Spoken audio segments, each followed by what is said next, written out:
लेकिन कन्हैया बेल्लारी जी, ये जो पॉलिटिकल आचार बना हुआ है, ये बिहार में नीतीश कुमार जी, कन्हैया बेल्लारी जी, एटलीस्ट आप तो बोलिए, आप तो बोलिए। अजय आलोक जी मानेंगे नहीं, वो कहते नहीं Nitish Kumar is all there. JDU के दफ्तर में नरेंद्र मोदी की तस्वीर लग जाती है और जेडीयू में नीतीश कुमार अभी एक्टिव नहीं है, आपको पता है, उनका चेहरा यूज कर रही है बीजेपी। ऐसे में बिहार के इलेक्शन में, बिहार के चुनाव में who is playing the pivotal role, सबसे मेजर प्लेयर कौन है आपके हिसाब से, कन्हैया जी?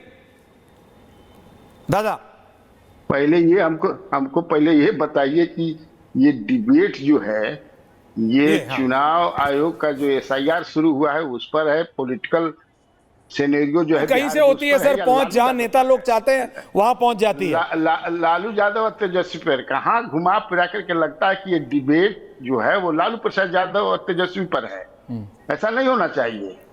आप बिहार की पॉलिटिक्स पर और एसआईआर पर जब बात कर रहे हैं तो सब हम लोग भुक्तभोगी हैं।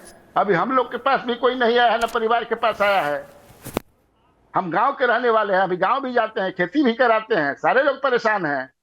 एक एक तो फार्म दे करके चला गया है, पावती कुछ है नहीं, जिसका नाम काटना होगा काट देगा नाम। वो कह देगा कि दिए ही कहा, क्या प्रमाण है कि आपको आपके पास दिए लोग गया है?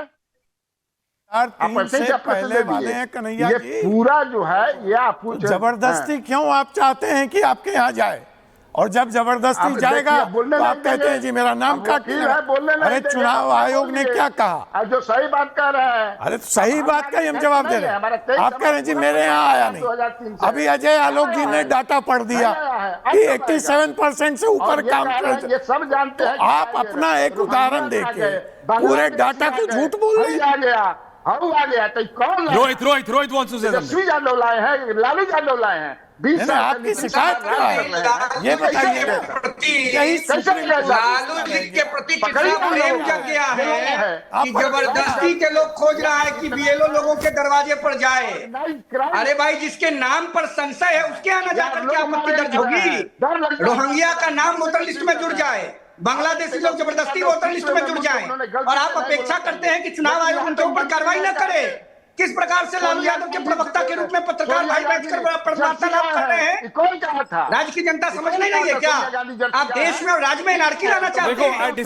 देखो रोहित, विरोध में आप लोग इतने हो गए हैं। देखो रोहित, जब कोई आपके लिए कहता है तो देखो, नहीं, एक मिनट अजय जी के पास में आ रहा है, ओनली वन वर्सेस वन।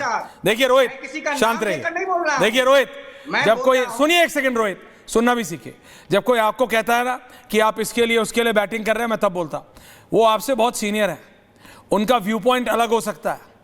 ये अगर उनका व्यू पॉइंट नहीं, अगर उन रोहित एक सेकंड, अगर उनका व्यू पॉइंट आपके सपोर्ट में नहीं है तो आप किसी भी सीनियर पत्रकार को बोलेंगे कि वो पार्टी के लिए कर रहा है? ये बहुत आसान है। ये पूरा ऑपोजिशन दिल्ली में यही कर रहा है, गोदी मीडिया पोदी में। ये कौन सी गोदी मीडिया, किसकी गोदी में कहां बैठ रहा है, ये आज तक किसी को समझे में नहीं आया गुरु। ये व्यू पॉइंट समझिए। व्यू पॉइंट अगर किसी का रोहित आपके खिलाफ है, अगर अभी अजीत द्विवेदी जी, कन्हैया जी की तरह अगर आपके खिलाफ बोलते हैं तो आप बोलेंगे कि वो आरजेडी के लिए कर रहे हैं। तो क्या जब वो हर्षवर्धन जी या आनंद जी को बोलते हैं कि आप बीजेपी के लिए कर रहे हैं तो मैं उन्हें नहीं रोकता हूं? This is wrong. View point अलग हो सकता है, and that is the beauty of our democracy. इसलिए रोहित जी थोड़ा समझिए। कन्हैया जी अपने बोलते अजीत द्विवेदी और फिर मैं आ रहा हूं। अरे ऋषि मिश्रा नहीं बोले, बोलिए मिश्रा जी, ऋषि द ग्रेट मिश्रा। देखिए ऐश्वर्य भाई जी, रियली ग्राउंड रिपोर्ट है। आज दैनिक भास्कर ने इसको लेकर डिटेल में आपका भास्कर और जागरण, हाँ बोलिए। दैनिक भास्कर ने इसको लेकर रिपोर्ट, बहुत डिटेल में रिपोर्ट छापी। अजय जी हंसिए मत, दिल्ली में बैठ के बकतौली करना बहुत आसान है। अजय जी जो लोजपा वाले हंस रहे हैं, दिल्ली में बैठ के बकतौली करना बहुत आसान है। मैं छोटा सा एग्जाम्पल बताता हूँ कि बीएलओ को 2 फॉर्म देना है। बीएलओ को 2 फॉर्म देना, एक फॉर्म भर के लेके जाएंगे, दूसरा जिस व्यक्ति का फॉर्म भरेंगे उनको रिसीविंग देंगे। आप बताइए कितने % लोगों को रिसीविंग दिया गया है? या अजय आलोक भाजपा के जो राष्ट्रीय प्रवक्ता है दिल्ली में बैठे हैं, वहां से जो तमाम तुमको दिल्ली से इतना प्रॉब्लम क्या है ऋषि? तुम्हारा सेटल हुआ नहीं क्या दिल्ली में? तुमको इतना प्रॉब्लम क्या है ऋषि भाई? ऋषि भाई, अभी मैंने रोहित को डांटा कि ऐसे पत्रकारों को नहीं करते। अब तुमको दिल्ली से क्या प्रॉब्लम है? हर आदमी तो दिल्ली आना, अरे दिल्ली मुंबई में हर कोई आ सकता है। आप भी आ जाओ, आप भी तो आते थे, आप भी तो मेरे साथ स्टूडियो में बैठ के डिबेट करते थे। क्या हो गया? ये पत्रकार मान लीजिए, राजद का होगा, कांग्रेस का होगा, सब पत्रकार बिहार से झूठ बोल रहा है। मोदी कैबिनेट में बिहार के कितने सांसद हैं? अरे भैया सुन तो पत्रकार जी, अरे सॉरी भाई, आप सुन तो लीजिए, सुनाइए। मैं फैक्ट्स बता, बीएलओ को रिसीविंग देना है। मेरे घर में 10 मेंबर है, एक भी इनको प्रोसेस से अब ये पूरा प्रोसेस समझाएंगे। एक तो आपका ऑडियो खराब है, 1000 बार मैंने समझाया है। ये वायरलेस यूज करना बंद कीजिए, तार वाला यूज कीजिए। अजय आलोक, सबसे पहली बात, मुझे ये समझ में नहीं आता, ये क्या समझे हुए अपने आप को ये लोग कि मेरे घर बीएलओ नहीं आया, मेरे घर मठाधीश टाइप है। एक नागरिक के तहत आपकी जिम्मेदारी नहीं है? कन्हैया जी को भी नहीं, नागरिक की तरह आपकी जिम्मेदारी नहीं है। अपने बूथ पे जाइए। कोई दिल्ली में बैठा हुआ है, कोई पटना में बैठा हुआ है। मैं कहूं कि मैं पटना में बैठा हुआ हूं, दिल्ली या पटना में बैठने से राजनीति समझ में आती है आपको? फालतू का कहां का बोरीट, कहां का रोना, हंसुआ के बिया में खुरपी के गीत गा रहे हैं। अरे आपको अपना वोटर लिस्ट पहली बार कैसे बनवाया था? बीएलओ आया था आपके घर पे? चुनाव आयोग से कहवाइए, वोटर लिस्ट में कैसे आए थे पहली बार? बीएलओ घर पे आके वोटर लिस्ट में नाम जोड़ के गया था। कन्हैया जी बताइए जरा, चुनाव आयोग हम लोग करते हैं कि नहीं? अपने बच्चों को वोटर लिस्ट में कैसे डालते हैं? जाते हैं कि नहीं बूथ पर? इलेक्शन कमीशन के साइट खोलते हैं कि नहीं खोलते हैं? अभी खोलने में क्या दिक्कत है? अभी खोलने में क्या दिक्कत है? क्या हाथ घिस जाएंगे? खोलने में दिक्कत है? अपनी कमेंट्री करने के लिए तो रात में आप बैठ जाते हैं घंटा। मैं झारखंड से भी बैठा हूं, रात में 11 बज रहे हैं, मैं ऐसे ऐसे बात कर रहा हूं। बिहार में मैं ऐसे ऐसे बात कर रहा हूं, तो भैया 5 मिनट कंप्यूटर भी खोल लो। ऑनलाइन रजिस्ट्रेशन भी है, ऑनलाइन रजिस्ट्रेशन भी है, वो करने में क्या दिक्कत हो रहा है? अजीत, अरे ये कहिए कि काहिल बना है, सरकार की बुराई करनी है तो वो करनी है। हम अपने धर्म से विवश हैं, करिए करिए, धर्म से विवश हैं, करिए। लेकिन सच्चाई तो ये है कि 84% वोट अपलोड हो गए। ओके, अजीत द्विवेदी जी, प्रोसेस से दिक्कत है, टीडीएस प्रोसेस है, समय लेने वाला प्रोसेस है, या जो विपक्ष कह रहा है कि हमारे वोटरों को काट रहे हैं? भैया क्लैरिटी से बात करते हैं। जी, विपक्ष कह रहा है कि भैया मुसलमानों को हटाने के लिए, वोटर लिस्ट से हटाने के लिए हो रहा है, विपक्ष कह रहा है। आपको क्या ये मतलब आपको लगता है? नहीं, अब ये तो जब पहला मसौदा में जो ड्राफ्ट जारी होगा उससे पता चलेगा कि कितना कटा, कितना नहीं कटा, किसका कटा।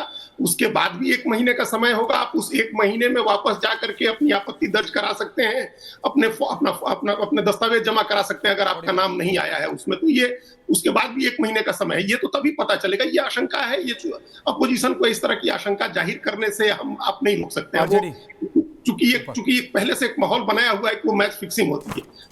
समस्या जो प्रोसेस से है। और ये अभी जो अजय आलोक कह रहे हैं ये लोग कौन होते हैं कहने वाले कि हमारे यहाँ नहीं आया, आप चले जाइए, लोग जा रहे हैं। ऐसा नहीं है कि लोग नहीं जा रहे हैं। 84% जो फॉर्म जमा हो गए वो सब बीएलओ ने नहीं कलेक्ट किए हुए हैं, लोगों ने जाकर के भी जमा कराए हैं। लोग अपनी नागरिक जिम्मेदारी समझ रहे हैं, लोग जाके जमा भी करते हैं। आरजेडी को डालिए। 1 मिनट मेरी बात ऐश्वर्य खत्म। जी बोलिए, प्लीज बोलिए। हाँ, वो इसलिए कर आपने जब हम लोग वोटर बने थे तब बीएलओ का कोई कॉन्सेप्ट नहीं था। अब ये जब चुनाव आयोग ने बीएलओ का एक कॉन्सेप्ट उसने इंट्रोड्यूस किया कि बीएलओ होंगे और उनको सरकारी नौकरी करने वाले लोग होंगे और उनको 6,000 रुपया अलग से दिया जाएगा, ये आपने एक इंट्रोड्यूस किया ना। हम जब बने वोटर, जब अजय आलोक वोटर बने तो थोड़े बीएलओ होता था, तब तो ऑनलाइन भी नहीं होता था, लोग वोटर बनते थे जाकर के। तो वोटर अभी लोग बन रहे हैं। ये आप इस तरह से इस अहंकार में मत रहिए कि ये लोग कौन होते हैं कहने वाले कि हमारे यहाँ नहीं आया। अरे हम नागरिक हैं, हमारे यहाँ आपने बीएलओ बनाया हुआ, हमारे टैक्स के पैसे से उसको पैसे दे रहे हैं। आपने कहा कि हमारे यहाँ आएगा, तो क्यों नहीं आया? और आएगा, एसआईआर में लिखा हुआ है, ऐश्वर्य, एसआईआर में लिखा हुआ है, लिखा है सर, मैं मानता हूँ, मैं मानता हूँ दादा, लिखा हुआ है, मैं एब्सोल्युटली मानता हूँ अजीत जी, लिखा हुआ है, और मैं मानता हूँ लिखा हुआ है। ये लोग कौन होते हैं पूछने वाले, क्यों नहीं पूछेंगे भाई? ओके, ठीक है, आप तो पूछ रहे हैं, आप कह रहे हैं कि आप चुनाव आयोग के प्रवक्ता नहीं है। पॉइंट टेकन सर, पूछ रहे हैं ना, पॉइंट टेकन अजीत दादा, ओके, पॉइंट टेकन अजीत दादा। लेकिन आरजेडी से मैं ये पूछ रहा हूँ, आप इसको नकार सकते हैं क्या कि किशनगंज, अररिया, कटिहार, पूर्णिया, इसमें अगर 100 आदमी रहता है तो आधार कार्ड 104 आदमी बनाया हुआ है, 103 आदमी बनाया हुआ है, आबादी से ज्यादा आधार कार्ड बना हुआ है। इसका मतलब कहीं कुछ तो गड़बड़ घोटाला है। उसी गड़बड़ घोटाले को पकड़ने के लिए तो, उन्हीं घुसपैठियों को पकड़ने के लिए तो, उन्हीं नॉन इंडियंस को पकड़ने के लिए, वो गैर भारतीय घुसपैठियों को पकड़ने के लिए पूरी कार्यप्रणाली को एक्टिवेट किया गया है आरजेडी। नहीं तो आप